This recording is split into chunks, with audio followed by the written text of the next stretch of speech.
Palavra de Deus, Tiago, capítulo 4, verso de número 13 a 17. Atendei agora vós que dizeis, hoje ou amanhã iremos para a cidade tal, e lá passaremos um ano, e negociaremos, e teremos lucros. Vós não sabeis o que sucederá amanhã. Que é a vossa vida? Sois apenas como a neblina que aparece por um instante e logo se dissipa. Em vez disso, devias dizer: se o Senhor quiser, não só viveremos, como também faremos isto ou aquilo. Agora, entretanto, vos jactais das vossas arrogantes pretensões. Toda jactância semelhante a essa é maligna. Portanto, aquele que sabe que deve fazer o bem e não o faz, nisto está pecando. Vamos orar. Deus, obrigado pela Tua palavra que vem a nós, obrigado pelo Teu Santo Espírito que capacitou e inspirou homens para que elas chegassem até as nossas mãos nesta data. Obrigado pela iluminação do Teu Santo Espírito, que nos dá o entendimento e o discernimento necessários para vivermos orientados por Ti, Pai. Assim, Senhor Deus, seja sobre a Tua igreja, dá-nos entendimento necessário para viver o nosso tempo e realizar a Tua vontade, boa, perfeita e agradável, em nossa caminhada aqui na terra. Dá também, Senhor Deus, a bênção de podermos usufruir desta orientação, dia após dia, nos colocando à disposição do Teu Santo Espírito e orientados pela Tua palavra, estejamos vivendo vida abençoada por Ti aqui na terra. Obrigado também pela certeza da eternidade que o Senhor providenciou para nós. Assim aguardamos, Maranata, vem Senhor Jesus. Oramos em nome de Jesus, amém. Queridos, Deus nos orienta, nós não estamos aqui à disposição de nós mesmos. Nós somos cuidados carinhosamente por Deus. Não há nenhuma possibilidade, depois que passamos a viver uma nova vida em Cristo Jesus, estejamos desorientados espiritualmente. Todos nós, em Cristo Jesus, e sobre a iluminação do Espírito Santo, temos a capacidade de discernir o caminho a seguir, a vontade soberana de Deus para a nossa vida aqui na terra e para o nosso bem. Nenhum de nós está à mercê da nossa sorte. Todos nós estamos exatamente como Deus quer, na hora que Deus quer, com quem Deus quer, para a sua única glória.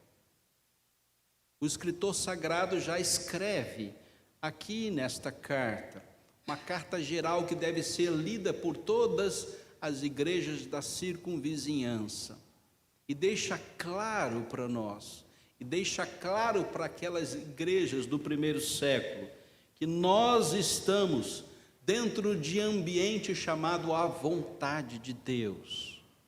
Nenhum de nós está fora da vontade de Deus. Por mais que nós tenhamos o trabalho de caminhar para longe de Deus, é Deus quem nos atrai, é Deus quem nos busca.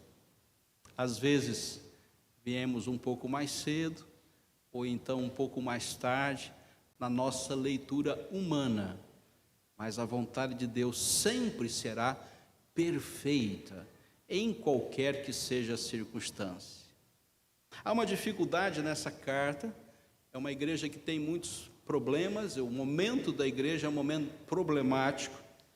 Ele começa dizendo nesta carta, nos seus primeiros capítulos, que nós haveremos de passar por provações, e provações não são tentações, mas são o agir do próprio Deus, nos capacitando para vivermos a sua vontade. Quando o povo de Deus é provado para que cresça. Então, na hora mais difícil da nossa caminhada cristã, é lá que Deus quer nos aperfeiçoar. Na hora mais tranquila, quando tudo vai bem, Deus nos dá um descanso. Mas na hora das provações, Deus nos faz crescer em discernimento, sabedoria, entendimento do alto, não da terra, mas do próprio Deus. Assim ele fala no seu entendimento. Ele nos fala também da origem do bem e do mal. E Deus não promove nunca o mal para nós. Deus nunca nos dá o ambiente do mal para nós. Ele nunca coloca o mal como prioridade. Na nossa vida, sempre a manifestação do bem há de nos colocar na sua presença. Então, na origem, Deus não provê o mal para o seu povo. E toda a história do povo de Deus, passando por várias guerras, várias batalhas, várias mortes, várias disputas, todas essas circunstâncias vieram promover o bem para o povo de Deus. Porque o bem e o mal, na sua origem, tem que ser entendido aos olhos do Senhor, não aos nossos olhos. Ele também fala a respeito da língua, e ele diz: esse discurso, esse falar, essa capacidade de comunicação tem que ser feita e provida pelo próprio Espírito Santo de Deus. Cuidado com esse instrumento que é o seu discurso, aquilo que você fala. Isso deve produzir algo que todos vejam que você é uma pessoa orientada por Deus. O seu discurso nunca vai na contramão daquilo que Deus se dispõe na sua palavra e coloca para nós como preceito moral.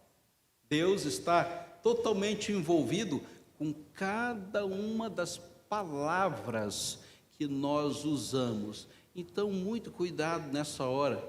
Cuidado com o que você vai falar, com quem você vai falar, de que modo você vai falar e para que você vai falar. Pense muito bem e coloque no seu coração um pedido: Espírito Santo, coloca as palavras na minha boca.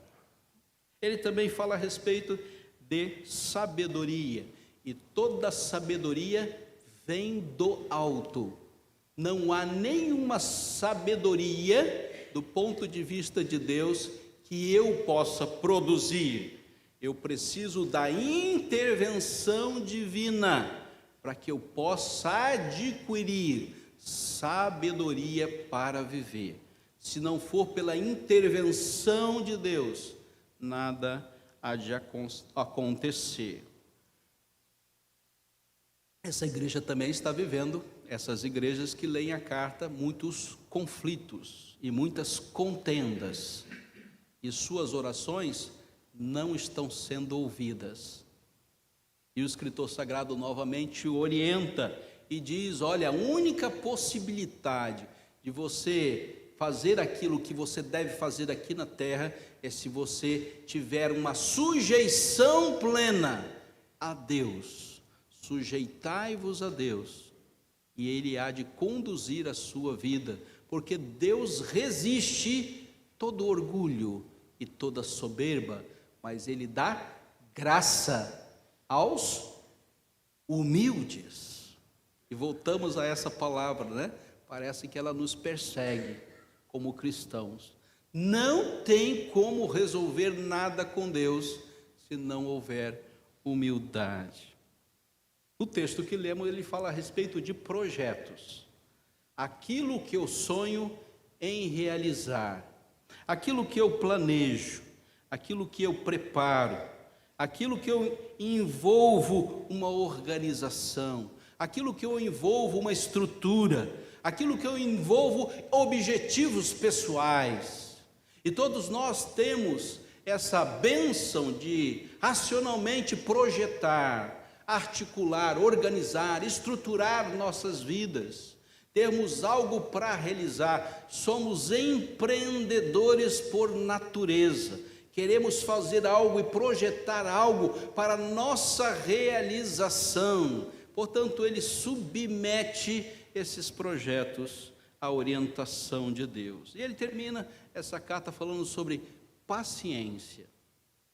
Cuidado para você não se exasperar e querer que as coisas se resolvam num estalar de dedos automaticamente. Isso só vai acontecer na hora que você morrer. Quando você estalar os seus dedos, você estará na glória. Isso não vai ter a menor dúvida. Mas enquanto estiver aqui na terra, você pode estalar seu dedo durante anos, durante décadas, e ainda não é a hora que as coisas se resolvam. Então, a paciência também é um elemento indispensável para a gente pensar a respeito da nossa caminhada aqui como igreja do Senhor. Hoje, propriamente, nós vamos ver que o amanhã a Deus pertence. Nós não podemos colocar as coisas de outro modo, como cristãos. O amanhã a Deus pertence. Somente Ele vai o determinar. Pastor, eu fiz tudo o que eu podia fazer, e fiz até mais do que eu podia fazer para que as coisas andassem na direção que eu considero a melhor. Para Deus, seu discurso é extremamente desnecessário, porque o amanhã a Deus pertence. Você não sabe o que Deus tem preparado para aqueles que o amam. É Deus que o prepara. Nós temos a capacidade de estabelecer uma vontade. Eu desejo projetar algo. Nós desejamos ano que vem estarmos construindo um novo templo. Estaremos todos aqui em cima, não na glória, aqui no andar de cima, cultuando a Deus. Será um salão bem maior. Ali do lado terá um salão de recepção. E aí no fundo uma cozinha com uma lanchonete, uma maquininha de refrigerante, de café, né? E eu estou ensonhado há algum tempo já com isso, e visualizo isso, né? E a gente vai ter aqui 14 salas aqui embaixo, e esse projeto para o coração da igreja já é um projeto antigo, e nós vamos estar num novo momento, uma nova realidade, só que o amanhã a Deus pertence. A minha mente pode idealizar tudo isso, a sua mente pode idealizar muitas coisas, mas quem determina o futuro é Deus.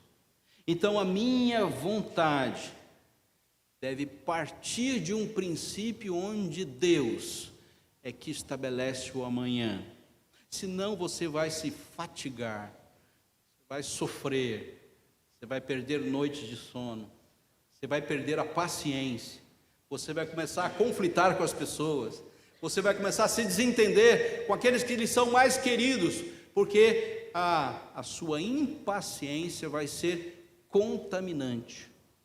E você vai atrapalhar todo o seu ambiente, a sua realidade, porque você quer que a sua vontade se estabeleça. Portanto, quero resolver as coisas sem Deus. E esse é o mal do século. Para a igreja, não para aqueles que estão lá fora, porque lá fora tudo se resolve sem Deus, no pensar deles. Mas quando a igreja acha que pode resolver as coisas sem Deus, ela está num caminho de perdição. Nada mais poderá ser resolvido, porque ela acha que ela se basta. Ela por si só estabelece o resultado. Então nós vivemos numa cultura de resultados, E os homens começam a pensar que o resultado é o principal. Mas Deus deixa bem claro para nós que a coisa começa muito antes. Qual é a disposição do seu coração? Não o resultado. O amanhã a Deus pertence. O resultado é de Deus. Deus está preocupado com o meu coração, com a minha disposição. Por que que eu oferto? Por que que eu contribuo? Por que que eu sonho? Por que que eu projeto? Por que que eu organizo? Por que que eu estruturo? Deus está envolvido com o meu ser e não com a minha capacidade de produzir algo. Deus está preocupado com as razões e com as essências e não com aquilo que é o resultado final ao nosso ver. Então, o que acontecerá? E essa é a pergunta que o texto faz. Que é a vossa vida? Que é a vossa vida? O que vai acontecer? E vai um momento de dúvida, né? Se o amanhã Deus pertence, o que vai acontecer, Deus? E esse espírito curioso toma conta da igreja. E ele responde isso no texto sagrado e deixa bem claro: vós sois apenas como a neblina que aparece por um instante e logo se dissipa. E Deus nos coloca exatamente no nosso lugar. E Ele diz: não há a menor possibilidade que eu erre na direção e no resultado. Não há. Deus nunca vai falhar no resultado, porque o resultado é o amanhã a que Deus pertence, somente a Ele. Essa neblina, por um instante, pode durar 80, 90, alguns até 100 anos, temos algumas centenárias, temos uma centenária, né? Aqui na igreja, né? Pode durar até 100 anos, mas é o máximo que nós conseguimos chegar. E isso para Deus é como a neblina que passou hoje pela manhã em nossa cidade. Então, queridos, Deus nos orienta. Em primeiro lugar, a vontade de Deus acontecerá, verso 15. Em vez disso, devias dizer: se o Senhor quiser, não só viveremos, como também faremos isso ou aquilo. Há um referencial único. Nós viveremos como a neblina, que vai passar rapidinho, mas exatamente nesse momento em que vamos viver, o que precisa acontecer, acontecerá. A vontade de Deus sempre vai acontecer. Deus é quem efetua em nós tanto querer quanto realizar segundo a sua vontade. Filipenses capítulo 2. O nosso mover como igreja não está submisso aos movimentos do mundo, às ideologias do mundo, aos pensamentos do mundo, à capacidade intelectual do homem moderno. O nosso realizar está preso, está algemado à vontade soberana de Deus. Sempre conosco vai acontecer aquilo que Deus diz aconteça. Em momento algum algo vai acontecer na sua existência de forma com que você esteja dissociado da vontade de Deus. É Deus quem resolve, é Deus quem direciona, é Deus que dá possibilidade para tal realização. E tudo que você fizer, não só viveremos, mas faremos isto ou aquilo, está plenamente submisso ao querer de Deus. Você só está aqui hoje sentado nessa igreja porque Deus o quis assim. Foi Deus que direcionou todas as coisas para este momento de culto e de adoração. Desde o momento em que você nasceu, você está direcionado para prestar culto a Deus. Não há nenhuma possibilidade, meu querido, você que é temente a Deus, de ficar fora do querer e do acontecer de Deus. E tudo que acontecer se fará por um mover e por um querer de Deus anterior ao seu. Em cada hora, em cada minuto, em cada Deus está extremamente envolvido com a sua existência.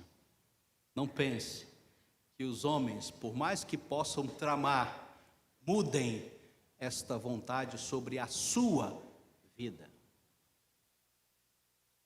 Você estará sempre no centro da vontade de Deus, não para a sua glória, mas para a glória dele. Se vivemos para o Senhor, vivemos. E se morremos, para o Senhor, morremos. Queira, pois, vivamos ou morramos, somos do Senhor. E esta é a nossa convicção, Romanos capítulo 14. Não temos a menor dúvida que vivo ou morto, vou glorificar a Deus. Segundo lugar, a vontade humana sempre, preste atenção, ela sempre se submeterá. Momento algum, a gente pode rodar, fazer, acontecer, planejar, organizar, a gente pode fazer o que a gente quiser. Mas sempre todo homem e toda a criação se submete à vontade divina. Ah, pastor, esse mundo está perdido. Não tem solução. O homem conseguiu destruir aquilo que Deus fez. Olha, queridos, que santa pretensão, né? Como é que nós podemos destruir algo que Deus fez existir? Nós não temos a menor possibilidade de mover uma palha sequer sem que a vontade de Deus se estabeleça. É permitido por Deus, assim como foi no Antigo Testamento, que o homem tome a sua direção. E a disputa aqui não está entre a responsabilidade humana e a soberania de Deus. A disputa aqui está entre a soberba e a humildade. Eu não vejo mais a disputa e a incapacidade de entendimento teológico na responsabilidade humana e na soberania de Deus.